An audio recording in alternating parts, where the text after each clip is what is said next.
Futera presents Soccer Cards and Chill. Hey, hello, welcome back to Soccer Cards and Chill. I'm Hey, Adam Adam Partington. Partington. There's his obligatory northern accent mimicking. Which I feel like this is a tradition now. I feel like as we get more guests on, depending on where they're from, I'll try and find a regional greeting for them. Australians. Well, that's why I'm going to do the majority of the interviewing on this podcast. So you don't Geordies, why? There's millions of them. Can we just find as many people as possible to bring on? Paul Gascoigne. Well, I'm going to start saying, "All right, mate," when you come on, and then you can know how it feels.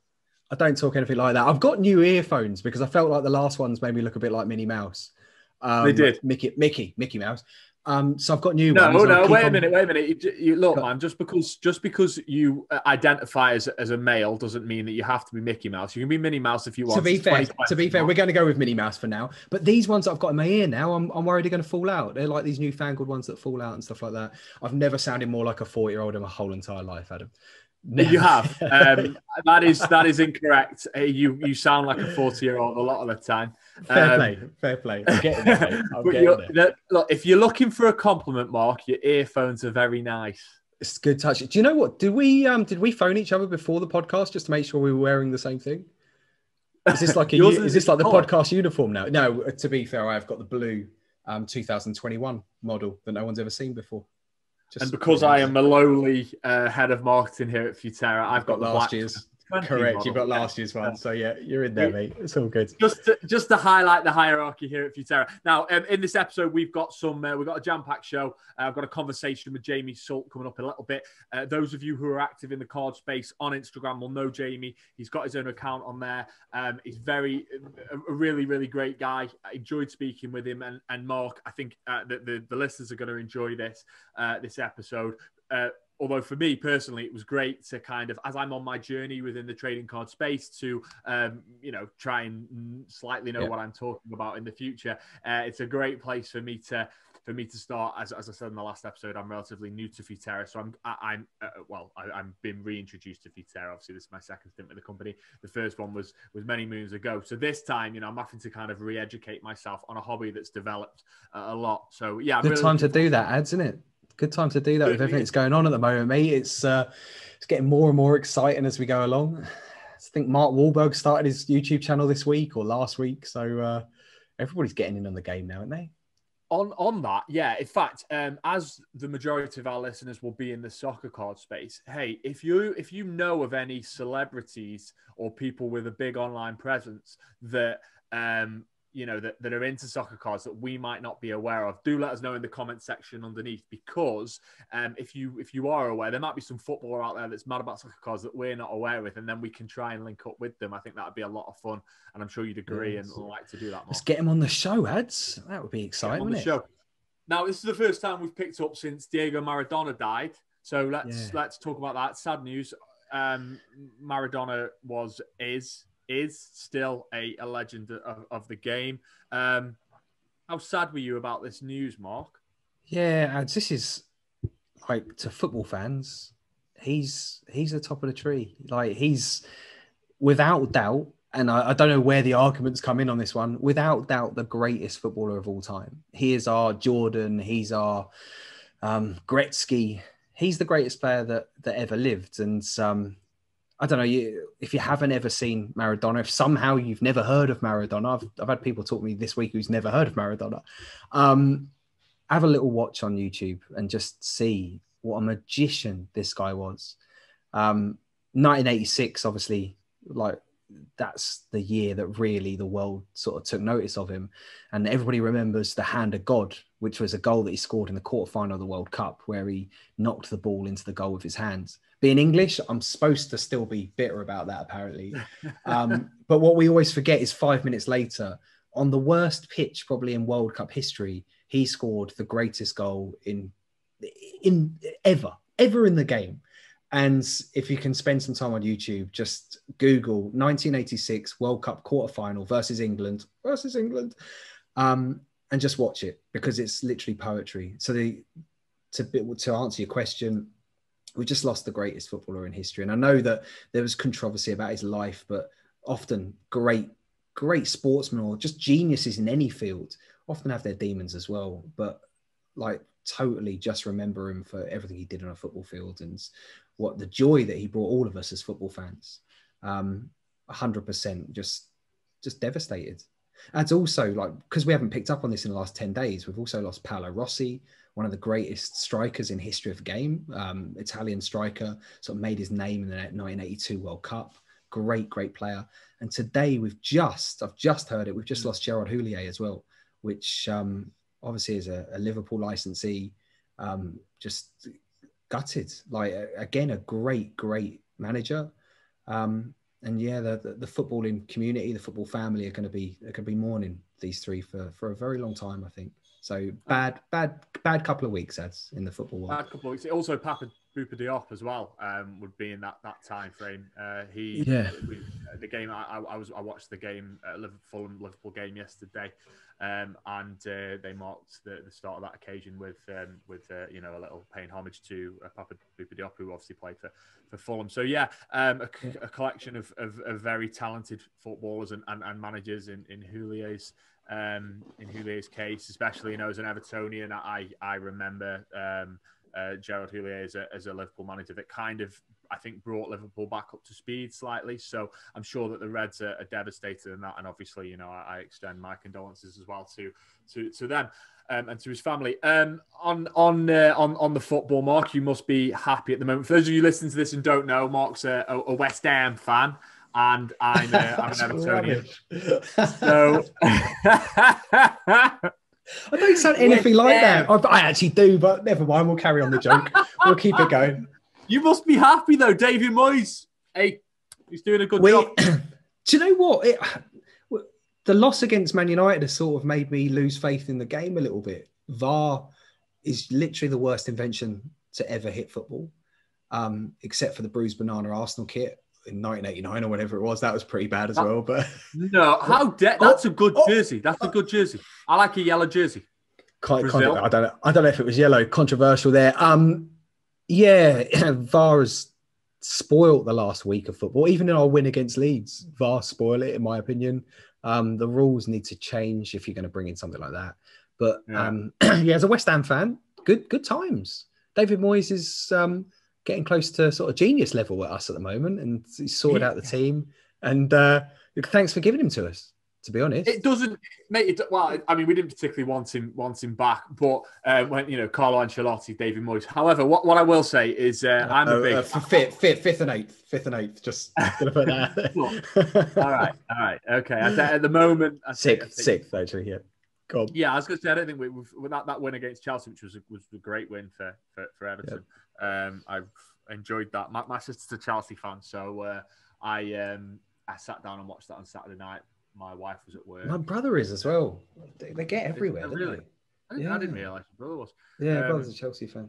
Oh. Yeah, but David, mate, some Evertonians kind of get, there is probably a slightly older Evertonian than me is not that sympathetic to Moyes. They kind of like, right, okay, he did a good job, but he doesn't go down as a great Everton manager. But for me, as a kid in the 90s, after the depression of the early 90s, late 90s, and being an Evertonian, which wasn't a great time, and Moyes came in and stabilised us. So I actually think he's a good coach, and I think given time anywhere, he'll do a decent job. I think he's a great Everton manager, surely. Just like fifth place. How many times did he get you to fifth place while he was there? Like, he got us fourth.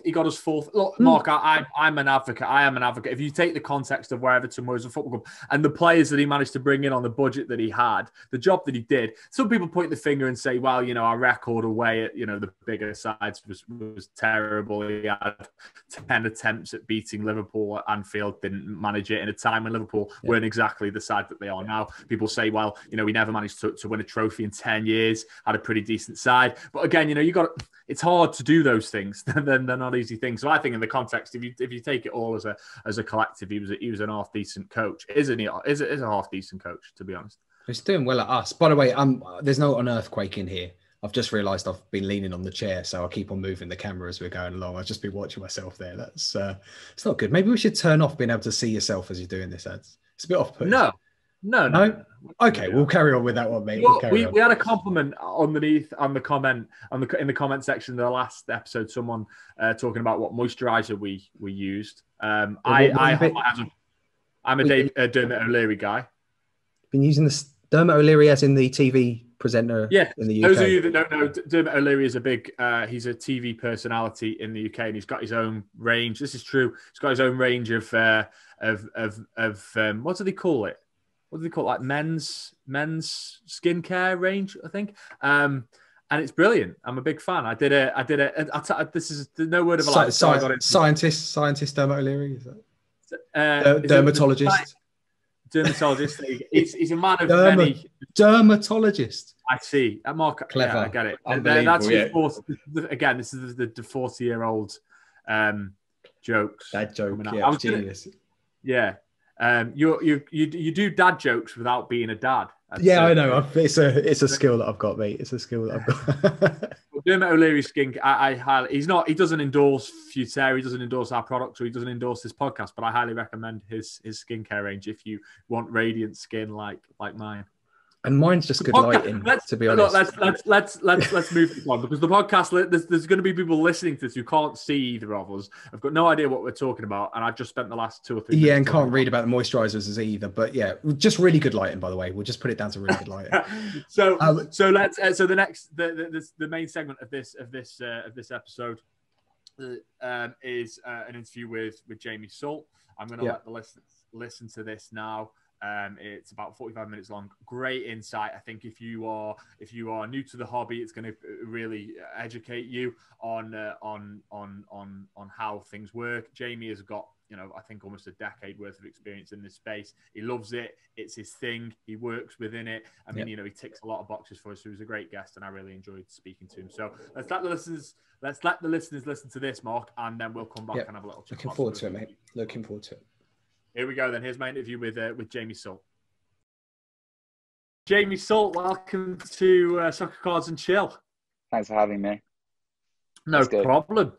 It's lovely to see you, and nice to. I'm really looking forward to this, Jamie, because I'm getting to talk to like a real life, genuine collector, and I don't get to do that often in my world. I've just come back to Futera, and like you guys are like these mythical beasts, like that.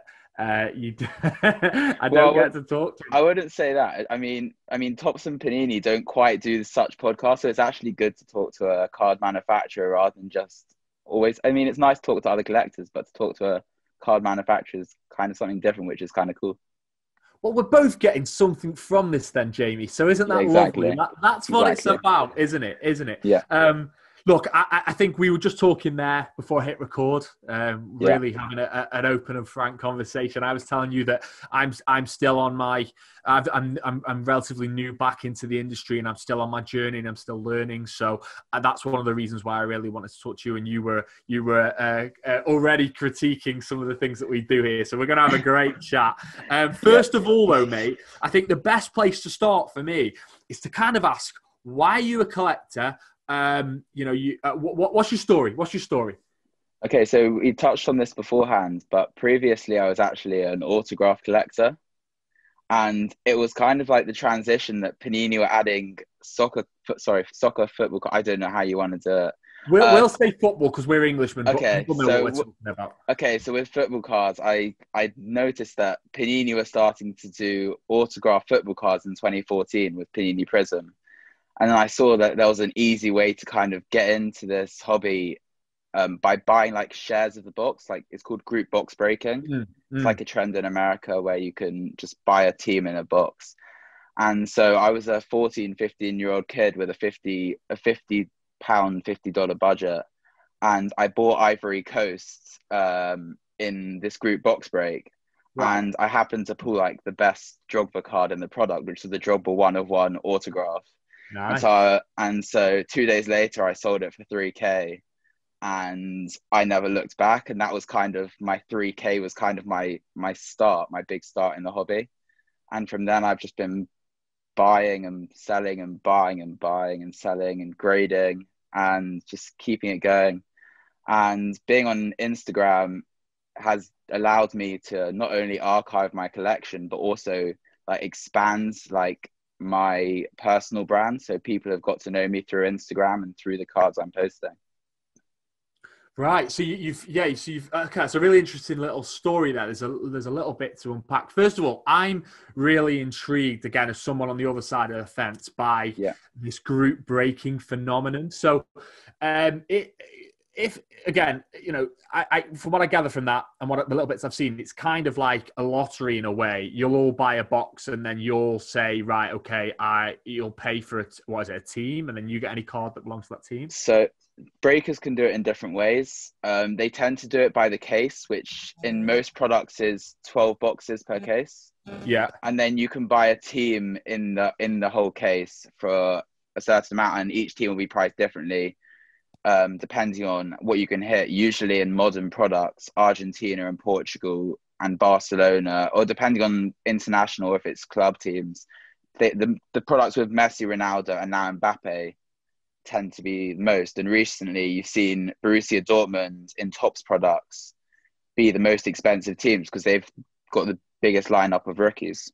So you've got with Erling Haaland, Giovanni Reina, Sancho. Yeah. I mean, it's based around rookies, I guess. What's that feeling like then when you... So these guys, I imagine, like, you're privy to them doing the box break, whoever's organised this then. It must be really... It sounds like it's really exciting. I mean, when they pull out a card and they're like, it's your team, and you see it and you're just like, shit, that's my card. It's quite cool. But like, it was amazing to pull a one. It's the best feeling is just pulling a 1 of 1 because you know it's the only card of its kind in the world. Yeah. But you have to really have trust in these guys. So there's very few people I would actually break with, because God forbid you enter a box break and you pay $1,000 to enter this box break. Let's say you buy Argentina in a case for $1,000 and they suddenly pull you a 50 grand Messi. You have to trust that they're not going to run away. Yeah. So how do you build that trust then within the community? Well, I think there's certain breakers who have built such a name because they've been in the hobby since the very start, when it was such a small thing. Like, football cards were obviously a small thing 5 years ago, and teams... So let's say I could buy Ivory Coast for $50 in Panini Prism 2014 back then. It would now be closer to $500 because the price of these cases, which you could usually buy for 1.2K so for a case of Panini Prism, which used to be $100 a box, so 1.2K a case, the lowest buy price at the moment is 60K for a case. What? It's incredible. Exactly. So this obviously speaks to the boom that the industry is going through at the moment. I mean, this was a topic that I wanted to talk to you about. I think there's so many different ways that we can approach this. But what do you make of this boom at the moment, Jamie? Are you a purist and you kind of don't like the Renaissance because people are muscling in on your thing, or do you see it as a good thing? Where do you sit, mate? I like it to the most part because obviously I built a collection, so it's nice to see suddenly my 3K spend from that Drogba become like a 6-figure thing. Early retirement. It's like, for a 22-year-old, it's just like to have that kind of amount of money in assets, which are very liquid because of the marketplace available, such as eBay and auction houses like PWCC. It's incredible to think that I have like that financial backing of myself, like, but at the same time I want people to do it right. Obviously there's a tradition of stickers in football through Panini, through like the old Panini years, and Americans don't like stickers. So recently it's been about Americans understanding stickers and just kind of teaching them the importance of stickers in the hobby. And I think they've caught on, because if you look at sticker price, if you look at Mbappe's sticker price, for example, his stickers are worth more than his cards. So you have his Panini Foot Rookie from 2016, which now costs like 5K in a PSA 10. Whereas in 2016, I was buying these stickers for $2 a piece. And I bought like 20, which is great. Wow. So So you kind of stuck in two minds then in a way. Like Yeah, you're yeah. wrestling between the love that you've got for the hobby, and then the fact that actually all this extra interest is now making you kind of wealthy. Yeah, I'd say, yeah, that's accurate. But at the same time, I do think there's having Americans in the hobbies. It's a great thing because like Tops and Therefore, Panini creating amazing new products, which we yeah, never would have seen without this interest. Like okay, we wouldn't have seen like Panini. I love Panini. I love Panini Prism parallels. They just, in comparison to any of the Match Attacks stuff you get here, like it's on another level. The card quality, yeah, that's a the appeal. beautiful card. It's just, yeah. So to see new products is great. And although like you saw, like, I'm not sure if you heard, but the base card. So there's a base card of this card, which is the unnumbered version, which at one point was selling for 4K in a PSA 10 in August, is now only selling for $450 in a PSA 10 because of the amount of people that had them stored away in boxes and Yeah, started to get them graded. But right. with the numbered cards, due to the limited production, like that's just not going to happen. So I just love these cards for the future as well. Yeah, yeah. On the whole grading thing, at the moment when you think about grading, so again, as I said to you before we hit record, I'm still kind of like navigating my way around this industry. Coming Yeah, back to what you share is brilliant in that regard because it's a whole new education yeah. that I'm going through. But what what is there anything with regards to grading that can be done better? Do you think is this a real kind of area for development within the industry? I mean, I think grading is what helps monetize cards in a way. And I think it's great because you can keep track of the population of each card and each specific grade on their website, on the graders website, very easily. Yeah. I think the importance of grading has kind of been shown recently by the fact that PSA were actually, I'm not sure if you heard, but they've been bought out for over $700 million. Collectors Universe is the organization. Okay. Which is a huge amount of money to be put into a card company, a non-manufacturing card company, and it's not coming from it's not coming from people investing in cards. It's coming from institutional investors. I'm not sure if you've heard of I think it's the Cohens who are investing it. They're New York hedge funds, and No. they're the people who are buying PSA, which is incredible. So it's incredible to see institutional money. In terms of how PSA can improve, I think there's a lot of things for PSA to learn in terms of soccer because they're not used to football. So for them to see this influx of football, it's just good. It's going to take time for them to learn, and also stickers as well. They're having trouble with the slabs because stickers don't fit in the same size slabs as cards. So now they're having to alter the size of their slabs. I mean, These are just issues, right? If the market's there, the markets they're going to improve.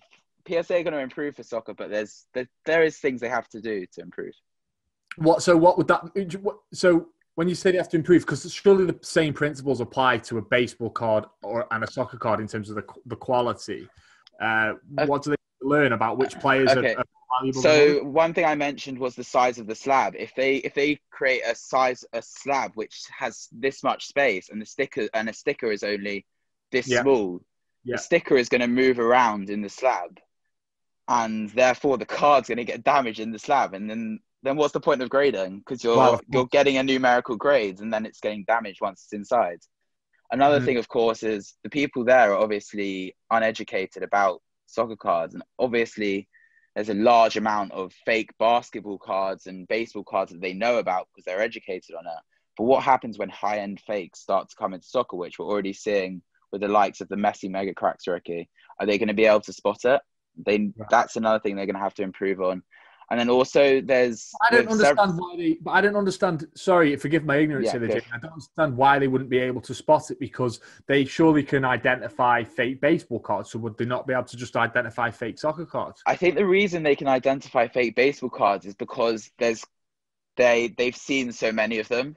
Right. And this new wave of soccer cards, there's going to be brand new fakes, which no one's ever seen. They're going to be quite high quality. So we're obviously in 2020 now, where technology is unbelievable and you can print the most amazing reprints. And so I think it's going to take a lot of time to see them spot these fakes. And I think we've already seen it with, I've seen a few Beckett's BGS graded Messi rookies, which have undoubtedly been fakes, which is quite interesting, especially considering the amount of money the cards can cost. Yeah. That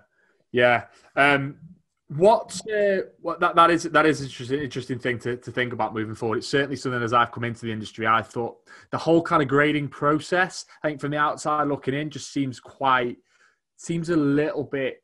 I don't know exactly where it can be improved, but I kind of look at it and go, it's very clunky and old school. And you send your card. I don't know whether there's some, like, again, technology. Could you grade your own cards? I don't know. I think PSA with their new investors coming in, they've kind of... Sorry, my dog's kind of... That's all right. My just came back. My daughter's 2. I just heard her come run it. So if you can hear any background noise, it's here to you and the listeners, by the way. And your dog's playing up. So we've both got childcare issues. So what was I saying? Back to where was I? Grading. Grading. Modern grading issues. So I think they can... Okay, he's kicking my computer now. What type of dog is he? He's a Labradoodle. Oh, lovely. Archie. Lovely. Okay. Hi, Archie. Maybe he's got something to say about grading, Jamie. Well, he's not. He's in pretty good condition himself, Archie. Okay, that's a compliment. So what was I going to say?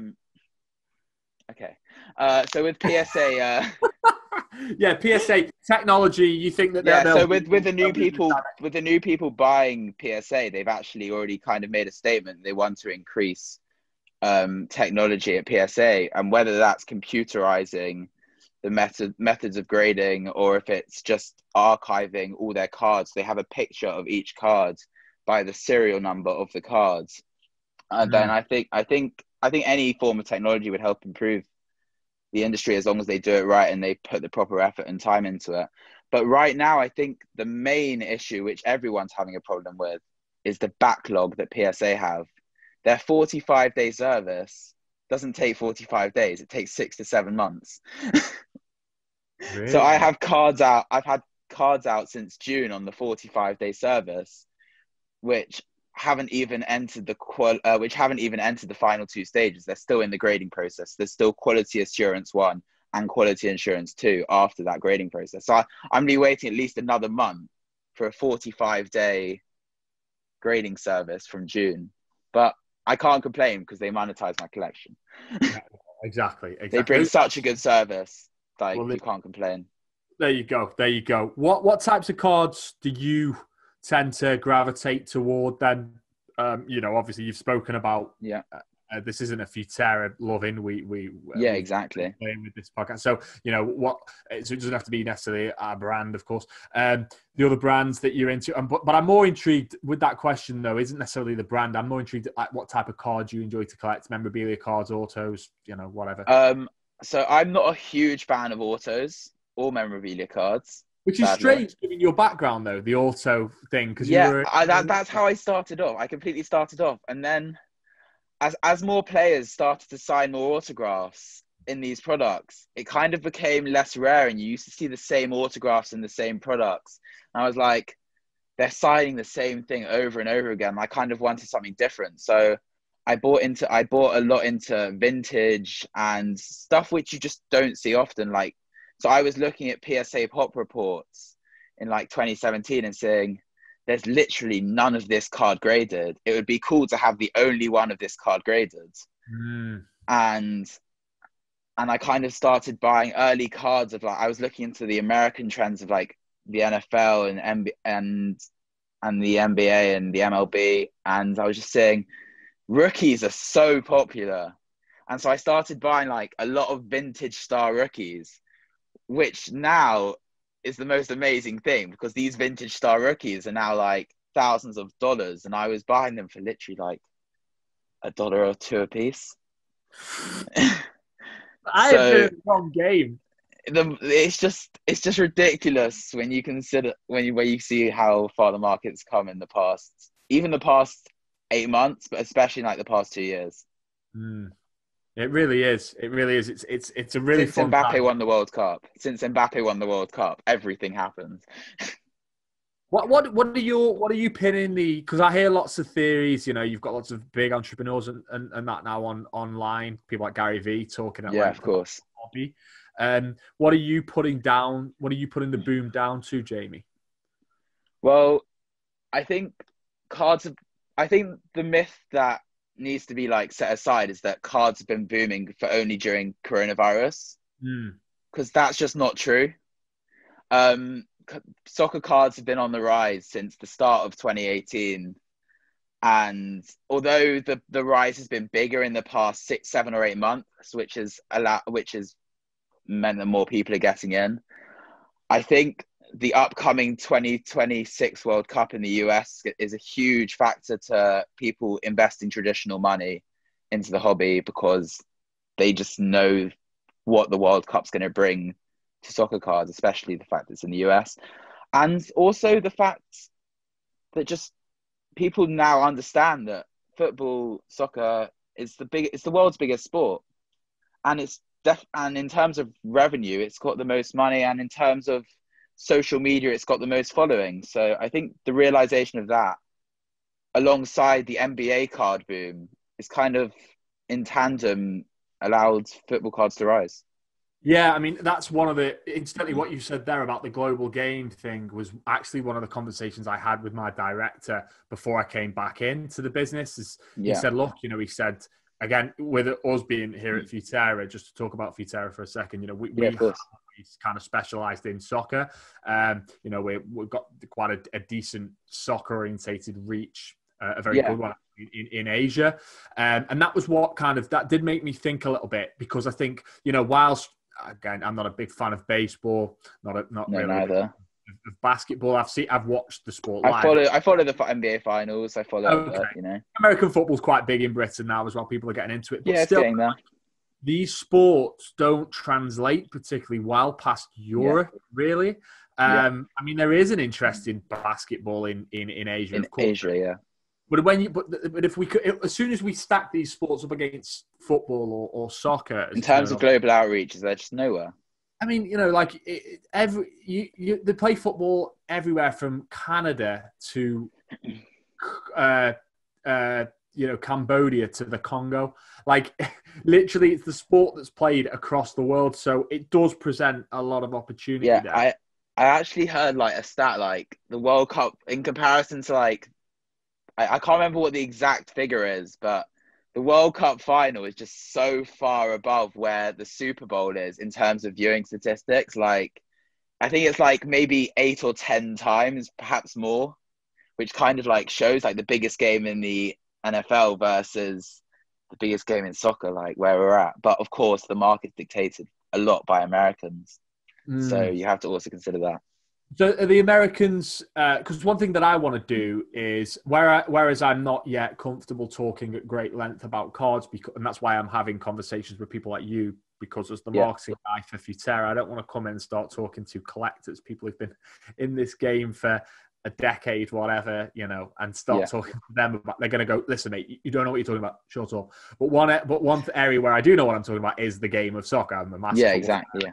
I mean, I say I know about football. I'm an Everton season ticket holder, so I'm not sure what credentials I have. At least you're not an Arsenal season ticket holder. God, well, yeah, I mean, you have your painful moments down there as well. I'm only 22 as well, so I barely saw the glory years. Like I only saw the Invincibles was my first year of proper football. Like that was my first year of going the Invincibles. And then after that, it's just nothing. Wait, are you looking for sympathy from an Evertonian? I've not seen. I'm 31. No, I've not seen any glory. For example, my dad talks about the years where we would win the league one in every 3 years. So it's like, well, for me, growing up, like it was Man United and Arsenal, really. Hey, Man United, show us that set that you've got. Let's make my director happy. You've got a Futera Okay. set, Man United. So yeah, this. I don't actually have any modern Futera cards, but in terms of older Futera cards, Those listening to the podcast won't be able to see this, obviously, so I'll explain it. Okay. We've got the Man so, United. So it's the Yeah, Jamie, what year is this, mate? It's the 1997 Manchester United Futera Collector Series. Wow. And I'm just going to turn over to my favorite design, which is, they're called the Red Hot cards.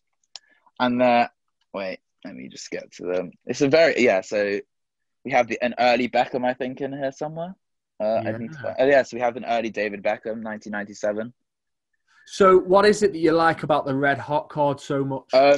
It's the fact that they're actually serial numbered, and you can get the different, I'm not sure if you can see on the back here, but they're serial numbered. It's quite hard to see, but you have different serial numbers for different editions. So this page is actually quite a high serial number because this is the bronze. So you have the bronze, silver, and gold, and this bronze one's actually serial number to 11,250.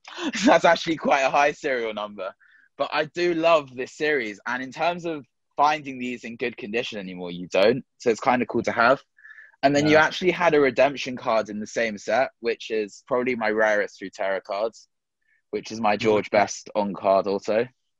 Wow. So your website actually, at least it has a checklist, which is good. Because no one knows anything about these auto cards, but your website actually details that it's only the gold foil. It's only the gold foil version. So you can see that GB2 is gold foil, and the out of 250 is gold foil, and it's only the gold foil version which was autographed. So you have to be careful because there's some people selling like bronze foil versions out of 500, and they're hand signed, but they're not legitimate autographs. Right. Because they're buying the raw card out of 500, and they're just signing it. Right. So you've got to be careful.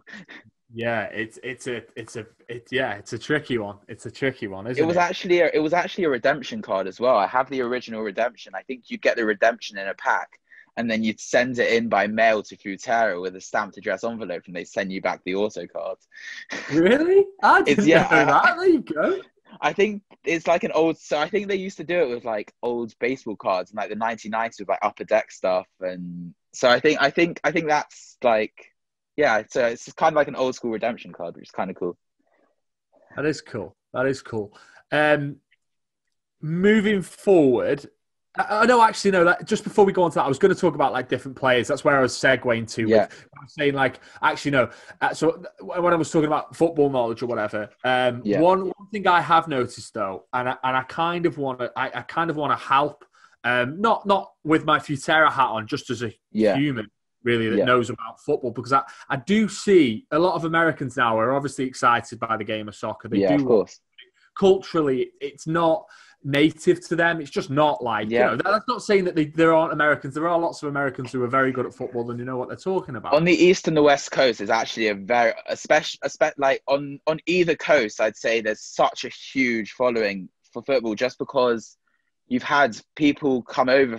You have so many immigrants, and you have the South Americans as well coming up, and I feel like on the coast there's actually quite a large following of soccer, and people are learning quite quickly, which is good. Okay, because that's my worry though, that some people are maybe jumping in to certain cards without the right knowledge. Is that one of your and are people? You feel like maybe there are people out there that are taking advantage of this a little bit? I feel like at the start there definitely was. I think as people are like kind of learning, less people are getting fooled by the fake players. Like there was a platform called Sport Card Investor, which has kind of like become a meme in the hobby. Right. Who recommended Tammy Abraham early this year as the best rookie. I mean, Tammy's. So they were saying like Tammy. He's okay, but they were saying, let's pick Tammy Abraham over Erling Haaland and Ansu Fati, and I was like. Okay. So what were they? Were they given a rationale for that at all, or was it a case that they scored for Chelsea that week or whatever? I I did notice there was a buy like 10 minutes before of loads of Tammy Abraham prison cards just before they released the article. So it might have been an attempt to pump and dump, which is like the main worry you have for the hobby, because it's an easy way to make money, just buying, then pumping your cards and then selling them all. Yeah. Especially if you have a large following. If you have a large following, it's so easy. I mean, I think someone like Gary Vee is kind of in the middle because he wants to grow the hobby, which is great. So while he might pump the cards, he's actually in it for the long run. So I'm not too far against that. Right. Okay. Yeah, it's interesting because I've reached out to the sports card investor guys just to have a conversation with them as well. And I think don't. Well, what we'll do, the way I'm looking at this is, anybody who's talking about trading cards will have the conversation with them. Do you think though, because they're Americans though, they're maybe not as they're better at talking about baseball and basketball and stuff like that? I feel like their problem they have is that they've got the same people talking about soccer, football that they have about baseball and NFL. And while they might know about NFL and baseball, and they might understand how cards work in those sports, soccer is very different because it's a completely different sport and you need to have knowledge about the sport, but also it's got different traditions with stickers and what I've discussed before. Yeah. So they need to kind of get a soccer specialist. Right. Yeah. So that's what I want. That's what I want. I kind of look at this for me, from our perspective here at Futera, is I kind of look at the guys that are coming into the sport that maybe aren't too familiar with the sport but want to collect the cards. I'd like us to be a bit of a resource because I feel like we can be an authority on it. Mark's English, although he's out in Asia now. I'm in the UK. I'm English. We're both massive football fans, and I'm going to be creating content for Futera. And I kind of feel like I kind of want to help these guys. Not necessarily if they go on to buy our products, because they might not, because everyone's got their own preferences with regards to manufacturers that they like. But just out of kind of like, because I do see some stuff floating around, and I think, I know the game, and you're really not giving out the best advice there. I'm not saying that it's nefarious necessarily. No, I agree. Yeah, I agree. It's a free world. People can say what they want. It's just, I hope people don't believe everything they see. Who are you excited about then at the moment? If I said to you, Jamie, here's a budget, you can only spend it on 3 players. Who you buying? Can I only spend it on modern players, like current players, or can I go back in? That's for the sake of this exercise. Let's say like current players. You kind of who are you spending it on? Rookies, I'm thinking. Well, I was back last year. I was buying Ansu Fati cards for. I don't even want like let's just say 0.5% of what they are today. You're doing really well, mate. You're doing really well. So it's all about buying early. So it makes it so hard to then go and spend $1,000 on a card, which I bought last year for like $5. Yeah. But in terms of who I like the most in terms of future value, I think Haaland has to be there. Yeah. He's just an animal. It's just like his whole look, his whole complexion, his whole his positioning, his finishing. He's even got pace despite his strange builds. He's a monster. He's insane. And there's also a nice backstory with him as well. The fact that his dad's out and his broken destroyed his career. Yeah. Let's because me and Mark were talking about this. And he said, I think allegedly on the last podcast, and I was like, we don't need to say allegedly here. It's confirmed. We all know it. We all know it. The tackle was disgusting.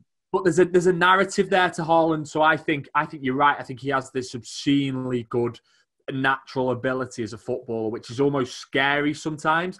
He runs past players. I think he reminds me of when I was. He reminds me of go for it.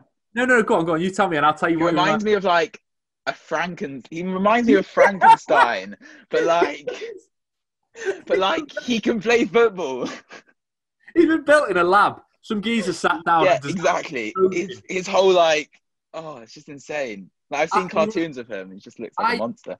So on Pro Evolution back in the day, you used to be able to, like, obviously you can still do it, I think. I haven't played it for a long time, but you can create players. So I used to create myself for Everton, and I'd play me up front, and I'd give myself like 99. Yeah. Top score for everything, basically. And in the game, you'd just be just be marching around, like scoring 6 against Liverpool and that, loving it.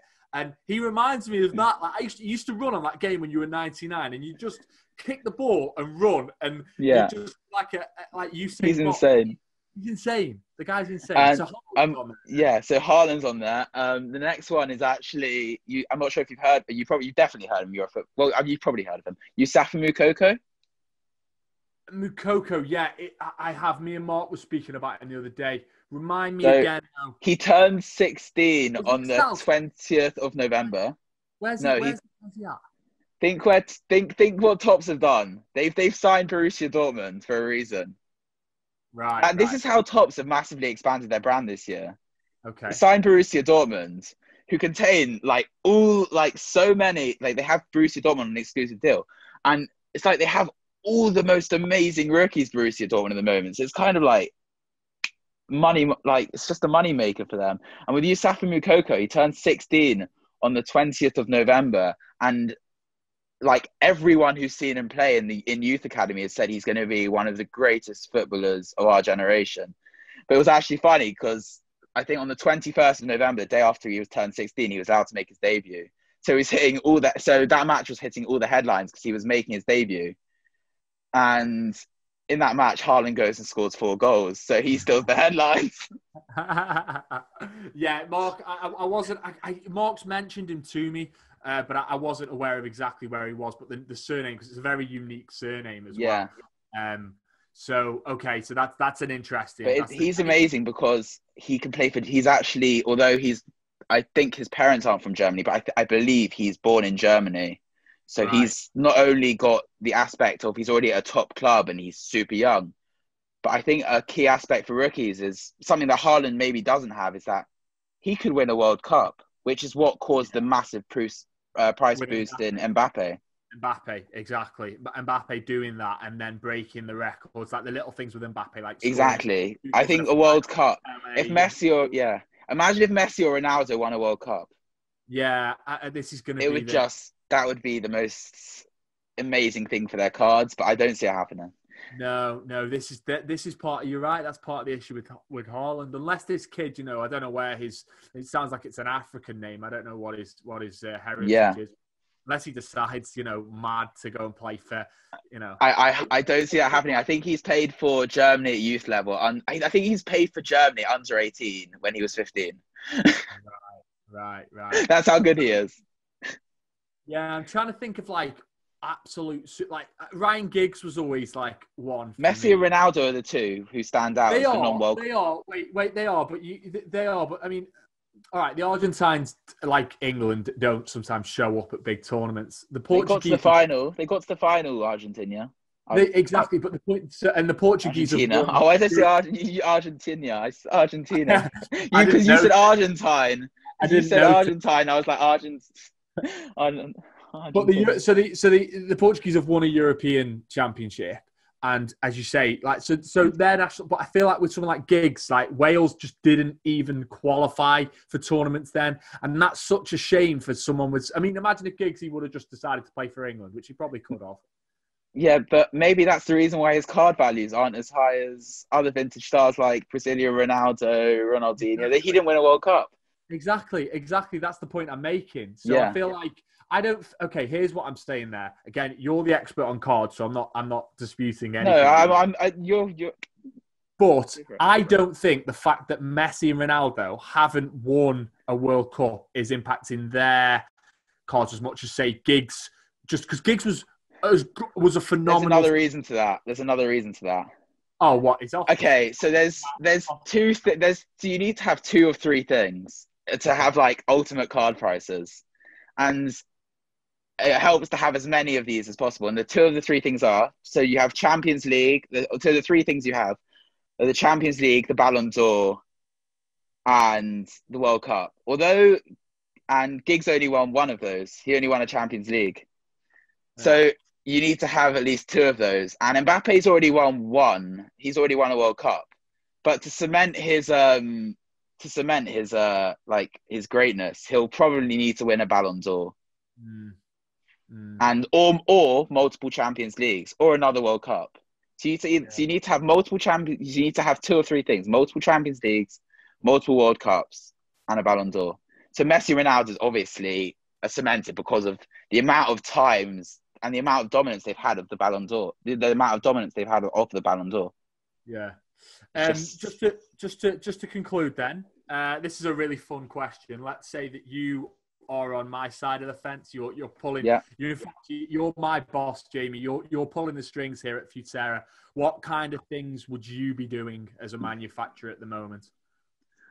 So I can't remember if it was before or during that we chatted about the different types of parallels you could have as Futera. Because currently, for your base cards, I think you only have silver and gold foil.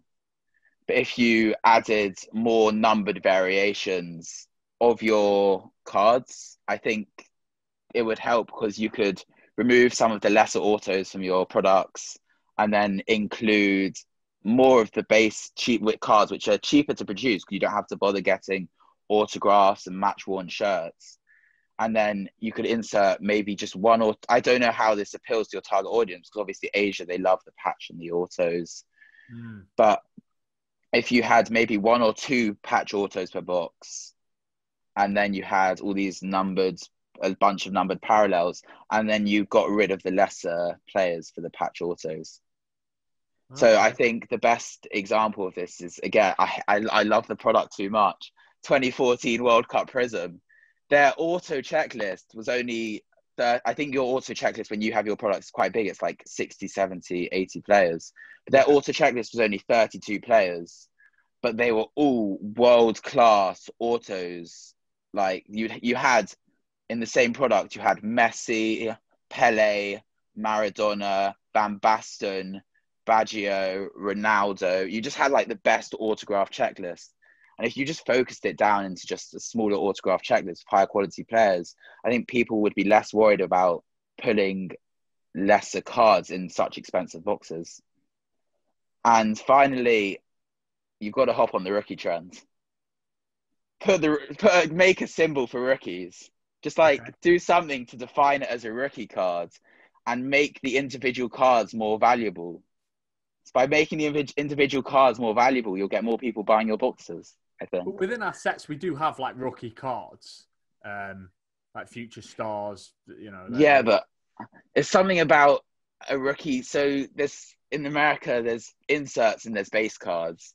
I feel like by titling it a rookie, by calling it rookie stars, you're kind of making it a kind of an insert card, which makes it less desirable. If you just had a regular base cards with just like a little, obviously you can't copy Topps and Panini, but they have little rookie symbols in the bottom corner of their cards, or even you just left it like that, just a perfect base card without anything saying like rookie in big bold letters. People would just see it, oh, it's his first normal cards.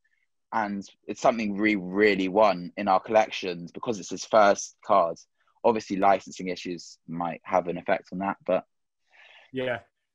No, I think there's so much you could do. I think there's so much you could do.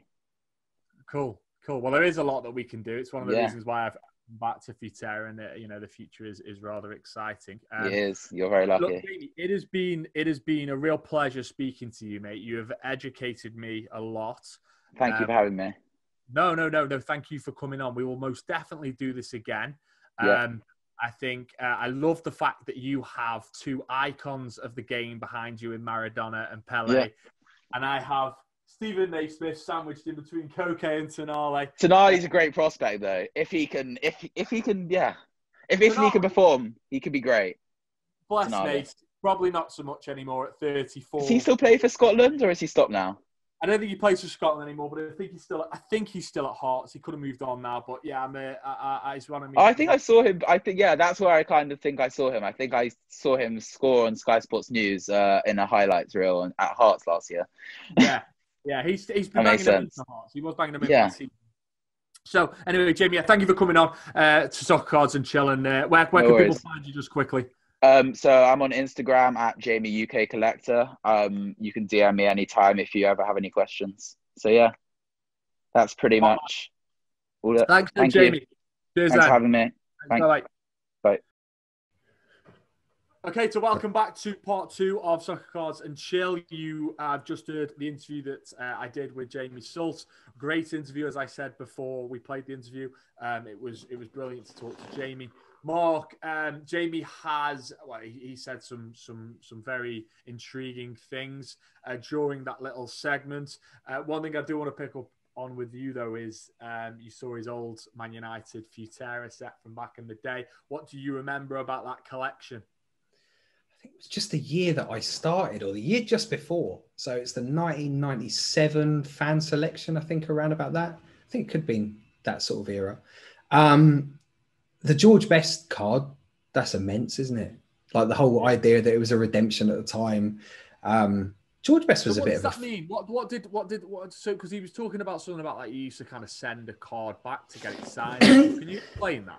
Yeah, still that does actually happen in industry. So basically a redemption card is that you buy a pack, and if the autograph cards or the memorabilia cards didn't come back in time from like the person signing them, etc., then you would put in a redemption card. And so the person who gets the pack opens it up, gets the redemption card, sends it back into us, and then we would swap that over for the actual card when it comes into stock. Now, it does still go on, actually. Lots of brands still use it.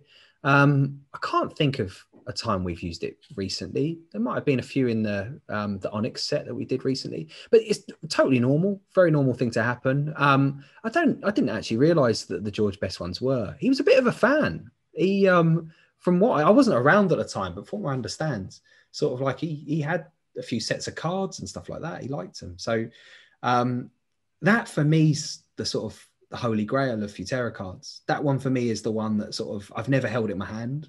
I've never actually seen it. I think there's 2 different ones. There was one, which I remember sort of the one that Jamie's got. And then there was another one called Headliners, I think, which was also signed. If I remember rightly, I might be making this up.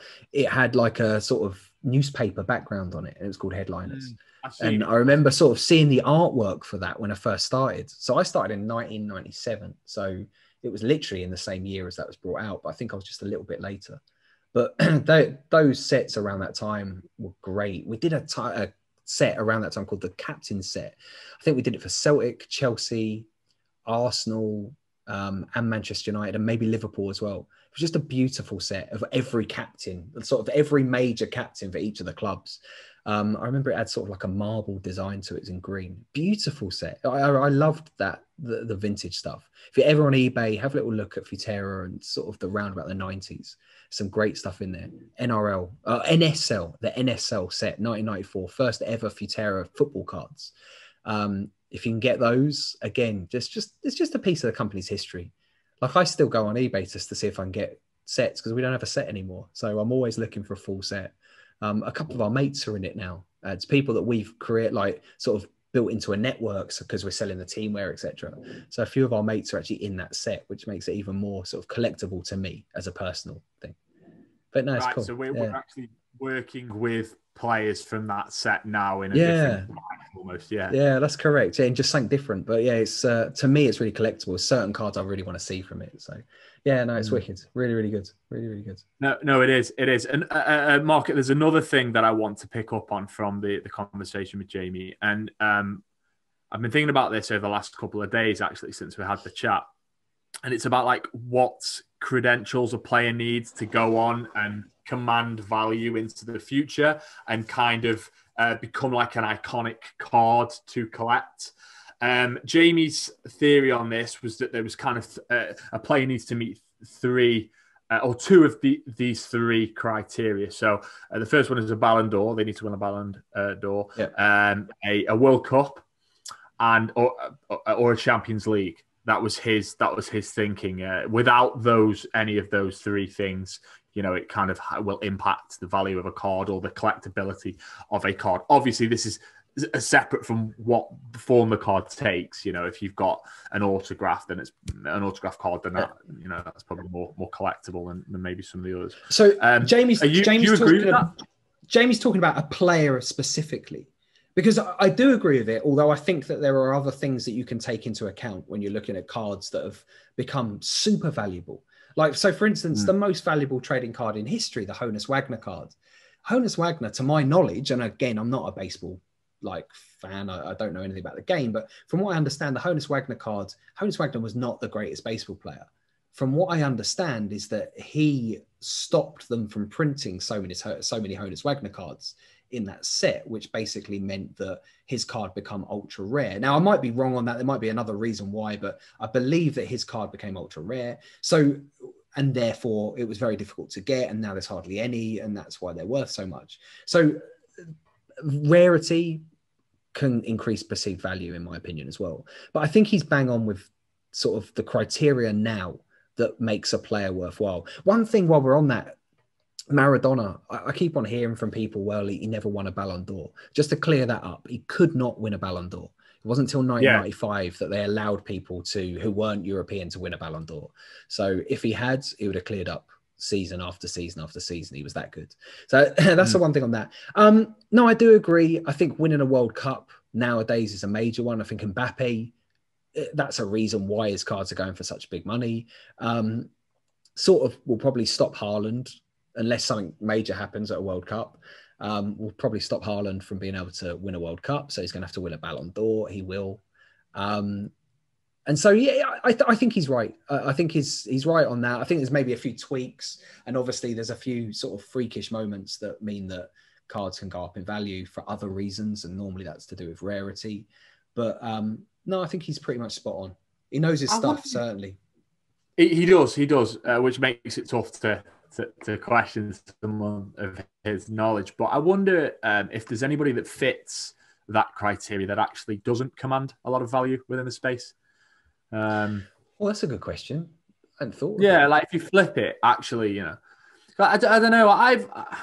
I don't know whether it's just this is a preference thing, Mark. But for me, like I always like the idea of if I think as I'm starting to get into the mindset of a collector, and actually now I'm starting to look at certain cards and say, oh, I quite like that. Or thinking about collecting football orientated memorabilia, because I think being in the space you just kind of naturally do. I really like the idea of trying to get hold of some just cult players. Like I can't imagine. So one of my heroes is Duncan Ferguson, and I know in the past we've done a Ferguson card. I think we may have had a virtual set back in the day for the game that was like a cult heroes. I think we probably brought him for you, didn't we? I think we did, but it was a virtual card. But I can't imagine there are too many football cards to say Duncan Ferguson. Now that isn't going to. I understand that's not going to command value outside of maybe people who are Evertonians and card collectors, but. Yeah, I don't even know the point I'm making. I'm just maybe saying like sometimes this is quite subjective, isn't it? Like I think depending on what you'll pay for a card because you're a fan of this person, maybe that's there. So if a Duncan Ferguson 1/1 comes up, then it's worth something to yourself. But in reality, values are created because there's so many people that want to buy something that's so rare. Like you just said, a player that springs to mind that doesn't probably get the values that he should is Gerd Muller. Now, if we looked at Gerd Muller, 1970, he won the Ballon d'Or. In 1974, he won the World Cup. 1974, he won the World Cup. I don't see his going for big money. But then you look at like his goal scoring record, etc. He never gets put into the mix when you're talking about player cards that are worth a lot of money. But he certainly has all those criterias. Did he win a European Cup? I'm just going to have a little look at whether he won a European Cup. I'm not sure. I mean, he won 3 European Cups. He won 3 European Cups, 74, 75, 76. So like every criteria you need, Gerd Muller had. So that would be one that I would think about. But I've never seen his cards go for huge money. But hopefully somebody on the comments can tell me that I'm wrong on that and that the card's going for thousands of dollars. So, but certainly Gerd Muller's a player that I'd think of. He's just... I don't know, because I'm going to contradict myself. I was going to say maybe he just isn't because he's outside of because he's a 70s player. I don't know. I think this, it's maybe too long ago, but that I'm contradicting myself because Pele is, and Pele does demand. Correct. Yeah, he demands. But there's a cultural thing with Pele. There's a cultural thing. Like there's certain things that we say. So like he's no Pele. Like You know what I mean? That's a thing that's like in the cultural kind of dialogue about the football. thing is that Gerd Muller actually scored all the goals that he said he scored. But no one ever says like, oh, he's no good Gerd Muller. Like that's not really like something that's in. It's true, but you've probably got in goal scoring record terms, he's probably one of the greatest. And as every single one of those criteria that we're looking at, he fulfills. Quite proud of myself. That was off the cuff. Didn't even have to think about that one. There's going to be people listening to this who have Gerd Muller cards, who are going to be hopefully I've just pushed the value up massively. Yeah, I don't think we've got that much influence over the industry yet. From the 240 people that have watched the last one. Yeah, we're smashing. You never know, Mark. We've got high hopes for this. We've got high hopes for this. But no, it was a great chat with he's a good guy. He knows what he's talking about. Certainly. He most definitely does. So yeah, that was the conversation. We'll wrap this up now, and we'll let the guys know we're going to be having a conversation with another collector this week. That we'll hopefully try and get that out as well. And yeah, give us your feedback on this episode.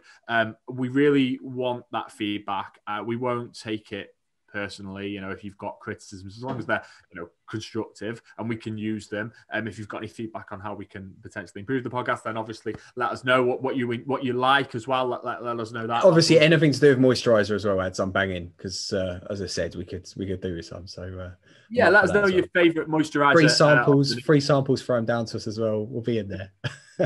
What about if it turns out that Dermot O'Leary is a card collector, a soccer card collector? That'd be cool, wouldn't it? 100%. I could use the dermatology joke again, which probably needs 2 or 3 goes. Maybe Dermot O'Leary could have his own card. That'd be unbelievable. Cool. He's a pretty decent player. I think he plays in like that charity game every year. I think he's a pretty decent player. I don't know. Does he? Maybe. I've never heard him say what club he supports or anything. Arsenal. He's an Arsenal fan. So he's an Arsenal fan. Yeah. Okay. So a decent guy. All good. Before we go, just quickly, have you got anything in terms of updates for any Futera collectors that are listening? Have you got anything that you want to just quickly share? Anything that they need to look out for?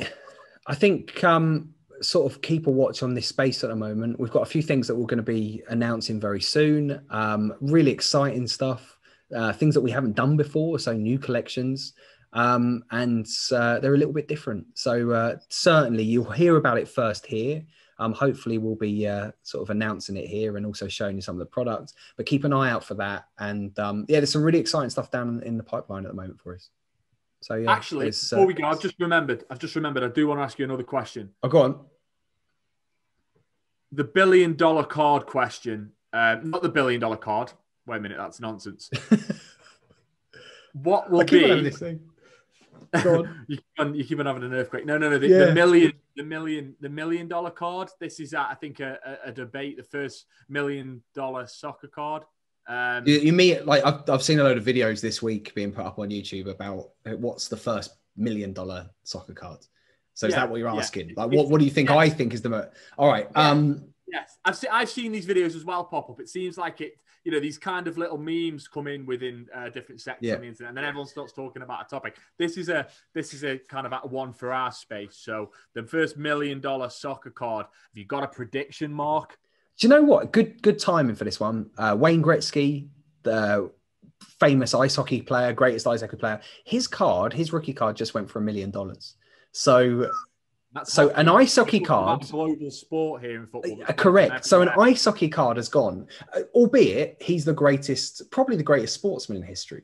Like there's never been someone who's been that good at their one sport. So I can understand it. I think they call him the king still. But that went for $1 million. So you'd think that football is going to follow suit very, very soon. Now, what does that leave us with as $1 million soccer card? That's really difficult. I'd say probably definitely the George Best Headliners Futera card is probably definitely going to be the next $1 million soccer card. I don't know. Nice. I think that would be nice, wouldn't it? If I was going to place, it would be lovely, Mark. If I was a betting man, I would put my money behind Leo Messi, a Leo Messi card. Not sure which one. I'm not sure, Ed. I think still there's this worldwide appeal for vintage soccer, and the one name that comes up, hand on heart, I have no idea why. I don't think he was the greatest player or anywhere near the greatest player in history, but Pele's loved the world over. I would say that his rookie cards, which I think there's a bit of a debate about, I think there's 4 or 5 rookie cards. Weirdly, a lot of them come from Sweden because his rookie card was created in 1958, which is where the world really sort of saw him. Because obviously Sweden versus Brazil in the World Cup final in Sweden, Brazil wearing their famous blue shirt in that game, which was bizarre. Apparently, I think they bought it in a sports shop just before the World Cup final because there wasn't away kits in that days. And so Sweden were going to wear yellow because they were at home. 1958 would be his rookie card. And I think I have to, the Alifa Bolagata card, which is a Swedish brand, they created a 1958 rookie card for him. And I think that most people see that as the rookie card. So few of them that like I've never seen one that's been graded or a PSA sort of decent grade.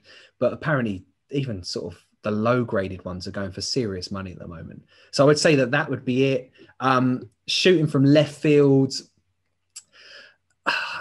I'm really passionate about the real vintage cards. I love the really vintage cards. And you'll see in some of Futera's designs that it pays homage to the real vintage stuff. And I'm talking like the 1920s, which is was a real heyday for sort of cigarette cards.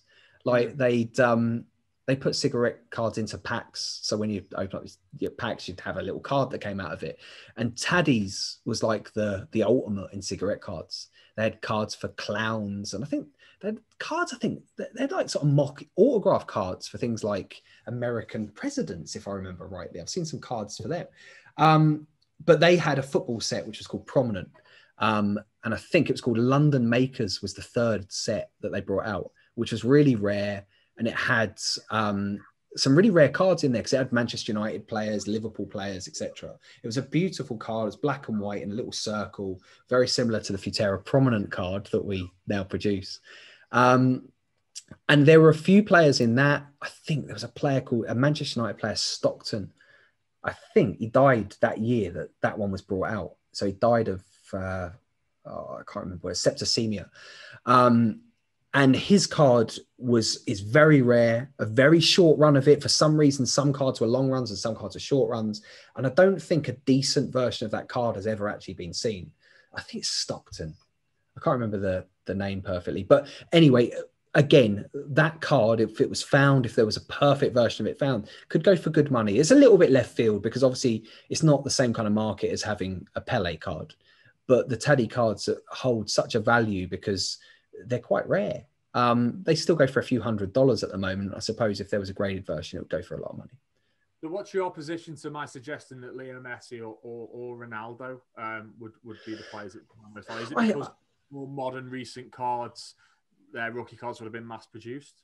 I think that there's still a lot of those cards around.